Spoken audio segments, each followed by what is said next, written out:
A segunda lei de Newton é F igual ma, combinada com uma força restauradora, conduz a um movimento que se repete em períodos de tempo semelhantes, produzindo o que é conhecido como movimento harmônico. Gostaria de lhes contar uma história. Não sei se é uma história verdadeira, mas é uma boa história.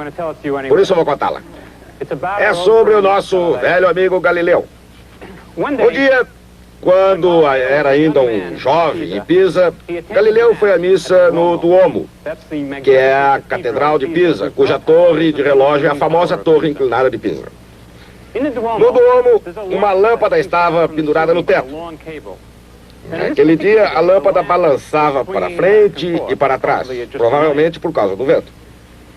Galileu percebeu algo em relação à lâmpada em movimento, algo que ninguém jamais havia percebido antes. Ele observou que cada oscilação completa durava exatamente o mesmo tempo.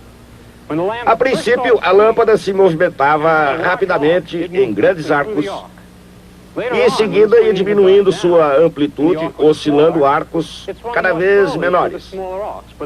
Mas o tempo de cada oscilação era sempre o mesmo. Como será que Galileu determinou essa duração? Ele contou as oscilações contando o próprio pulsar do coração. Sempre fico imaginando se, tendo percebido que acabara de fazer uma grande descoberta, por que seu pulso não teria acelerado, arruinando essas medições? De qualquer maneira, Galileu usou seu próprio pulso. Foi preciso observar a lâmpada balançar muitas vezes, contando sempre as próprias pulsações, para ter certeza de que cada balanço tinha a mesma duração. Deve ter sido um sermão muito aborrecido, hein? A lâmpada ainda está no Duomo. É conhecida como a lâmpada de Galileu. Pode-se comprar um postal da lâmpada dos camelôs da praça. O único ponto duvidoso dessa história é que, de acordo com os registros da igreja, essa lâmpada só teria sido instalada depois da morte de Galileu. Mas, de qualquer maneira, Galileu fez essa descoberta, uma descoberta extremamente importante, pois descobriu que um pêndulo poderia ser usado como um elemento de medição do tempo. Sua descoberta conduziu diretamente à invenção dos primeiros relógios de precisão. O tipo de movimento estudado por Galileu é conhecido como o movimento harmônico simples. Movimentando-se para cima e para baixo, preso a uma mola comum, esse corpo oscila a cada segundo.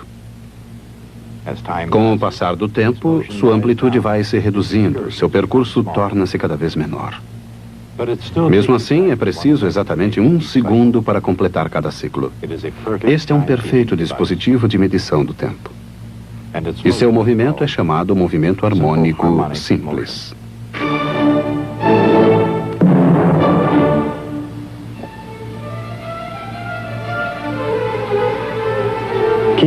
A manutenção do tempo tem uma conotação musical, a mesma conotação da palavra harmônico. Não se trata de uma coincidência de linguagem. Os instrumentos musicais compartilham uma propriedade especial com os corpos oscilantes. Ambos produzem vibração numa determinada frequência, o que por sua vez produz som de uma certa tonalidade, que não se altera com a redução da amplitude do movimento. Muitos fatores influem na produção do tom musical. O comprimento da corda de um instrumento, seu tamanho, sua forma, a técnica utilizada para tocar o instrumento e, certamente, a habilidade do músico em executá-lo. Na física da música, no entanto, um fator não varia jamais. Uma vez produzido o som, sua tonalidade permanece a mesma, mesmo que as vibrações diminuam de intensidade. Por que será que a tonalidade permanece constante? Na linguagem da mecânica clássica, a força, F, na equação de Isaac Newton, é igual a massa vezes a aceleração. Numa determinada posição, todas as forças estão equilibradas. No entanto, quando a mola é esticada, ela tenta puxar a massa de volta à sua posição original. Quanto mais distante a massa se movimenta, maior a força que a puxa de volta. O mesmo princípio funciona no sentido inverso. Quando a mola é comprimida, ela tenta empurrar a massa de volta. Qualquer que seja a direção em que a massa se move, surge uma força para contrabalançar o deslocamento. A combinação dessa força e da inércia da massa será a chave para a contagem do tempo. Em cada ponto em seu movimento, a força resultante é proporcional à distância x da massa até sua posição de equilíbrio, e no sentido oposto. A equação é F igual menos Kx.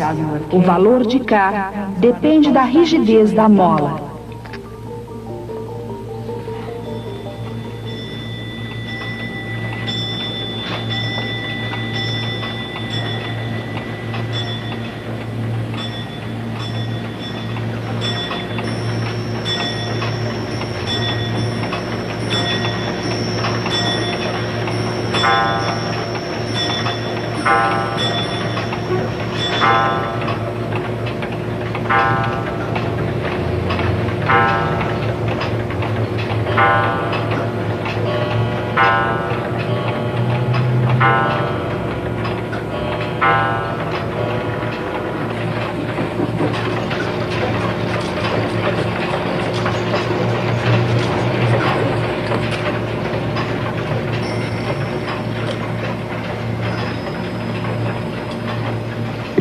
Na cultura ocidental, poucas coisas regem a vida humana de forma tão opressiva quanto a preocupação mecanicista com o tempo.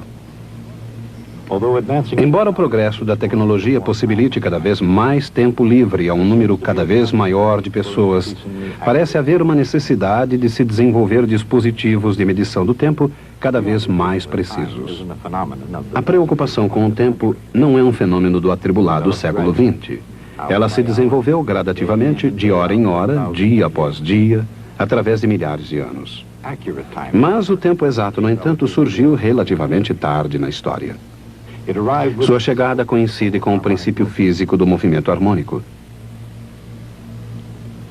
E durante algum tempo, o movimento harmônico tornou-se o único meio de registrar o tempo com precisão.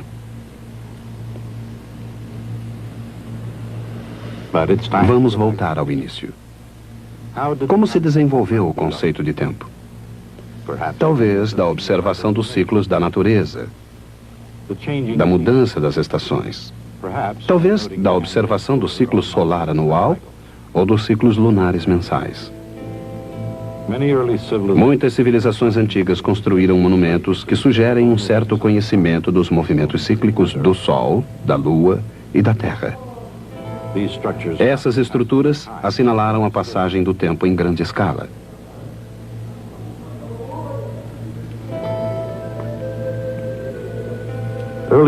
Os calendários primitivos representaram esforços para dividir os ciclos anuais em intervalos menores.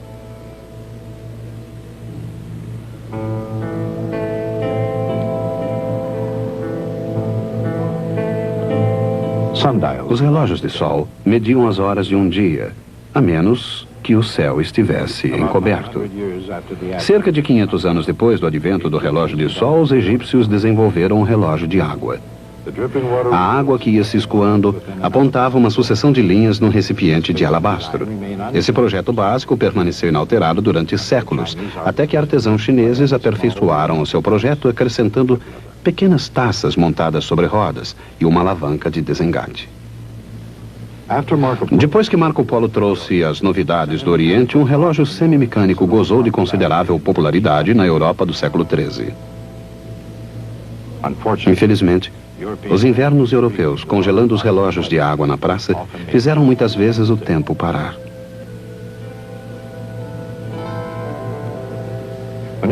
Foram lançadas no século XIV as ampulhetas de areia, que não congelavam. Mas em virtude do volume de areia, esses relógios limitavam-se a medir pequenos intervalos. Mais ou menos nessa época foram introduzidos os primeiros relógios mecânicos. Possuíam partes móveis, inclusive polias, pesos e escapos, engrenagens e alavancas de desengate. Muitas vezes eram peças elaboradas, delicadamente trabalhadas. Sua precisão variava de acordo com a habilidade de cada artesão e a qualidade dos materiais utilizados. Os primeiros relógios mecânicos constituíam um aperfeiçoamento, mas ainda não era possível confiar neles. A duração de uma hora dependia de cada relógio. O dia vem depois da noite. Uma estação sucede à outra. E os anos se seguem, uns aos outros. O infindável movimento da Terra, sujeito às leis inexoráveis do universo mecânico, marca o tempo com perfeição. Todo relógio feito pelo homem é uma tentativa de imitar a natureza com precisão. Por mais engenhosos que tenham sido os antigos relógios de água, de areia ou mecânicos, eles não eram capazes de contar o tempo com precisão durante um determinado período. Por quê? Porque eles não imitavam um aspecto essencial do relógio da natureza: o ciclo. O tempo e a natureza são cíclicos. Dia e noite, inverno e verão. Os ciclos se repetem eternamente. De uma célula microscópica às rotações das galáxias, a natureza se repete em oscilações. Existem ciclos naturais. As batidas do coração humano. O frio ritmo do avanço e recuo das geleiras. Há também ciclos talvez menos naturais, como o boom e a queda da economia, e de outras coisas que tendem a subir e cair. Esses ciclos, no entanto, não operam segundo as mesmas leis que governam o relógio da natureza. Não oscilam com precisão natural e não observam intervalos precisos. Repetindo-se eternamente de acordo com uma inexorável lei da natureza, as imitações humanas do relógio celestial se baseiam numa lei diferente, mas igualmente inexorável.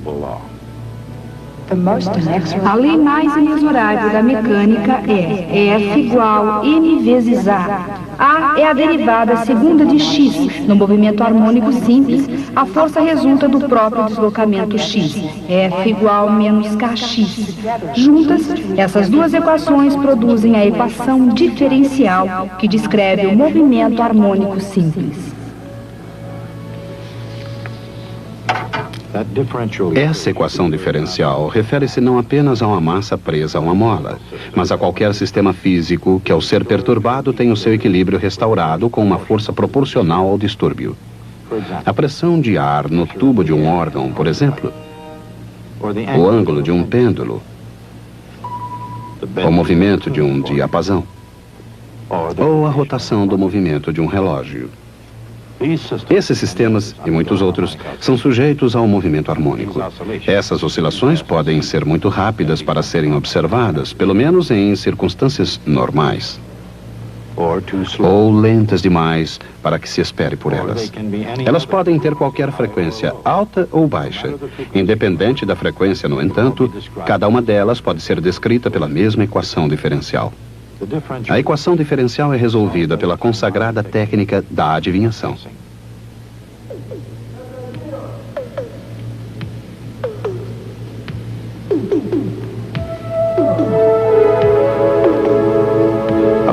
Há muito tempo atrás, alguém imaginou que a solução poderia ser uma função senoidal.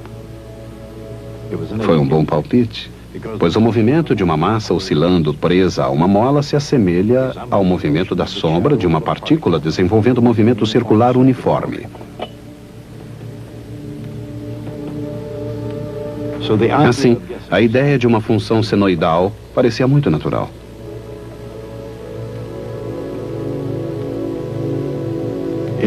Neste caso, uma função senoidal com amplitude A e frequência angular ômega.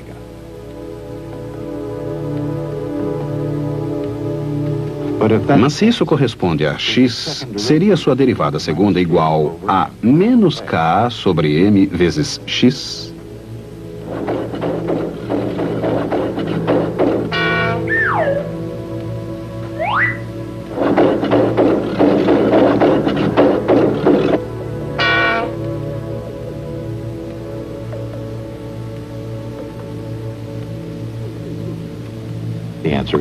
Adivinharam corretamente.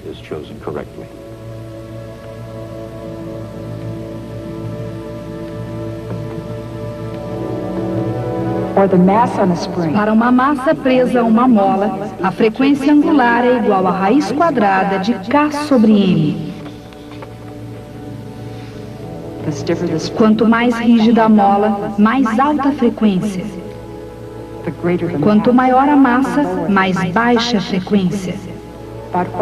Mas qualquer que seja a frequência, ela depende de propriedades mecânicas do oscilador, tais como massa e constante da mola.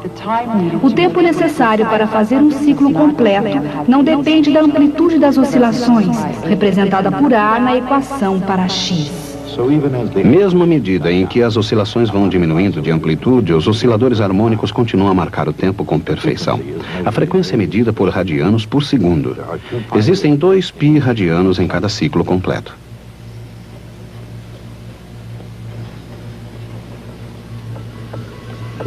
De maneira semelhante, no grande relógio do firmamento, cada ciclo se divide em radianos, como se o universo fosse um enorme ciclo.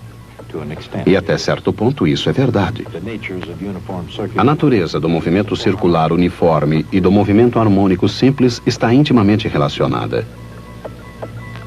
Cada relógio, cada ciclo da natureza é uma mera sombra do relógio cósmico.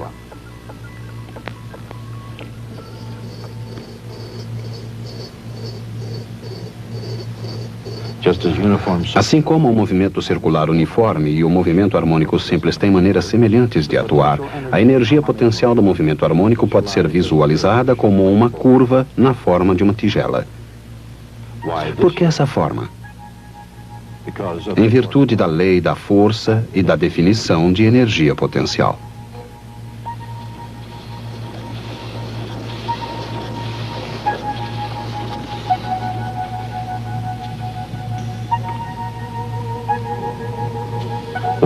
A bola começa a se mover com alguma energia potencial. À medida em que rola para baixo, a energia potencial se transforma em energia cinética. Enquanto sobe do outro lado, a energia cinética volta a se transformar em energia potencial.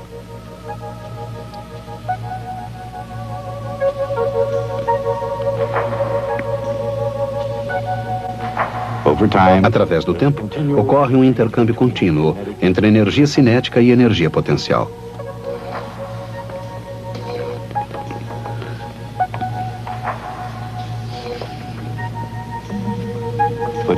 Mas mesmo que a energia potencial e a energia cinética estejam sempre se transformando, a energia total é sempre constante.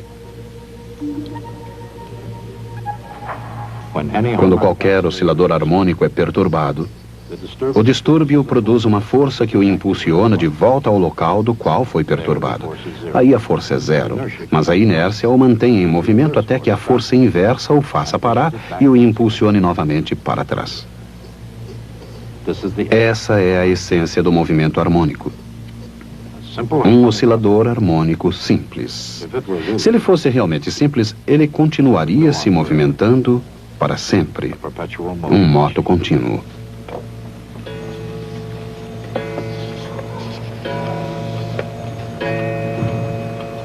Mas os osciladores de verdade não são assim tão simples. Eles sofrem sempre o efeito de outras forças, atrito, a resistência do ar. Fatores que tendem a reduzir o seu movimento.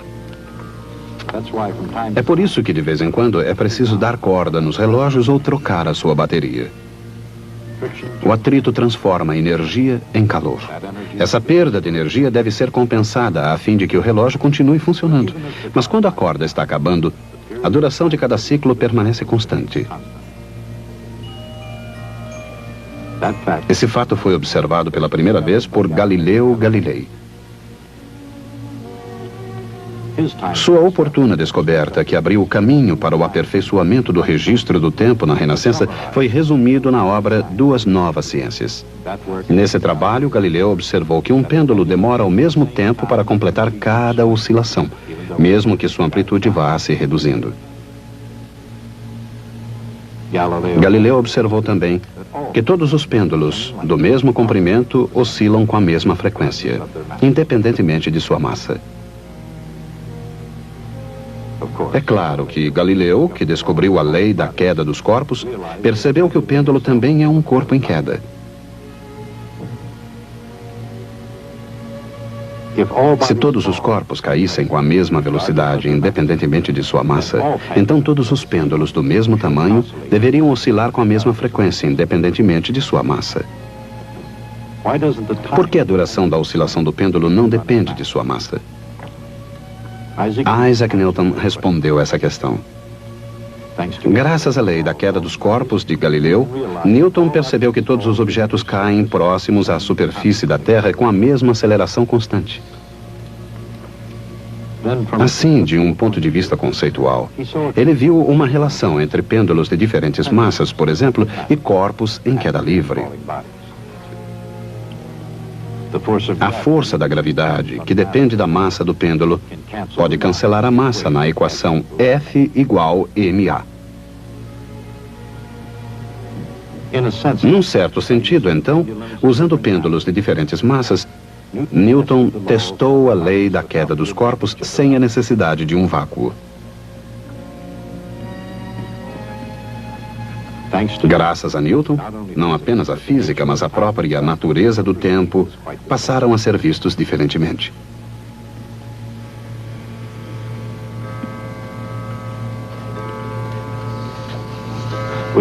Com os osciladores harmônicos, os fabricantes de relógios puderam introduzir precisão e uniformidade na marcação do tempo. Uma hora em Cambridge passou a ter precisamente a mesma duração de uma hora em Veneza.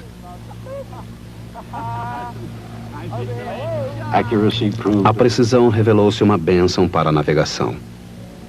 Para determinar a longitude, os navegadores deviam utilizar um relógio preciso que registrava a hora de Greenwich, na Inglaterra, a origem das longitudes. Os marinheiros eram capazes de determinar a hora local a partir da posição do Sol, comparando essa com a hora de Greenwich, e podiam assim determinar a sua longitude. Mas um erro de apenas um minuto poderia desviá-los quilômetros do seu curso ou mesmo fazê-los perdidos no mar.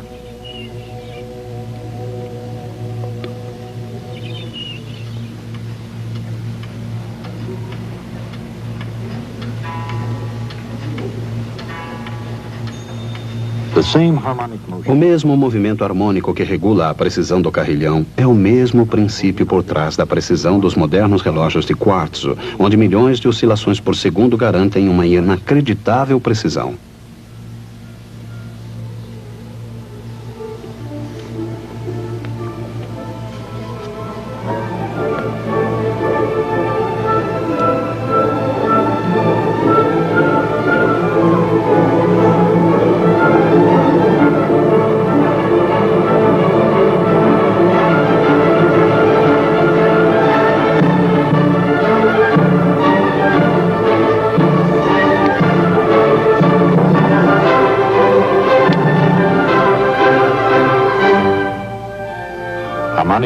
O movimento harmônico pode ser encontrado numa enorme variedade de fenômenos físicos. A sua compreensão ajuda a explicar os sutis princípios unificadores que regem o universo.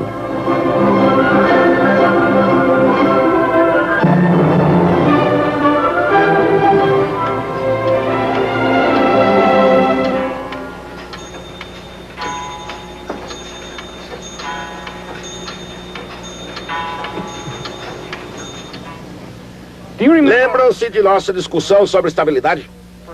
Para que um objeto seja estável, nenhuma força resultante deve agir sobre ele. Mas, se além disso eu perturbar esse objeto, isso deverá produzir uma força que o impulsionará de volta à sua posição inicial de equilíbrio. O que estudamos hoje é o movimento de um objeto estável. Quer se trate de uma massa presa a uma mola, ou um pêndulo, ou um rolamento. Se eu perturbar um corpo em equilíbrio estável, ele executa um movimento harmônico simples. Quando eu era estudante, também estudei os osciladores harmônicos simples como vocês estão fazendo hoje. Passei por todas as aplicações de senos e cossenos.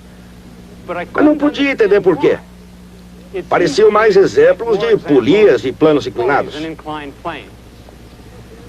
Com o tempo, comecei a perceber mais e mais exemplos de sistemas completamente diferentes, cada um executando um movimento harmônico simples. Não apenas massas presas a molas e pêndulos, mas tubos de órgão e circuitos elétricos e até mesmo átomos numa rede cristalina. Comecei então a entender o ponto principal. O movimento harmônico simples é a resposta da natureza a qualquer sistema estável. É por isso que ele é tão importante. Mas esse não é o fim da nossa história. É apenas o começo. Até a próxima vez.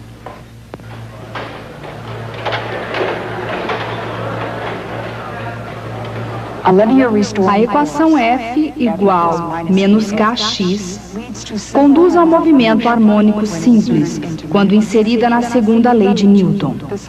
A solução da equação diferencial é a distância desde a posição de equilíbrio expressa por essa equação, onde A é a amplitude do movimento.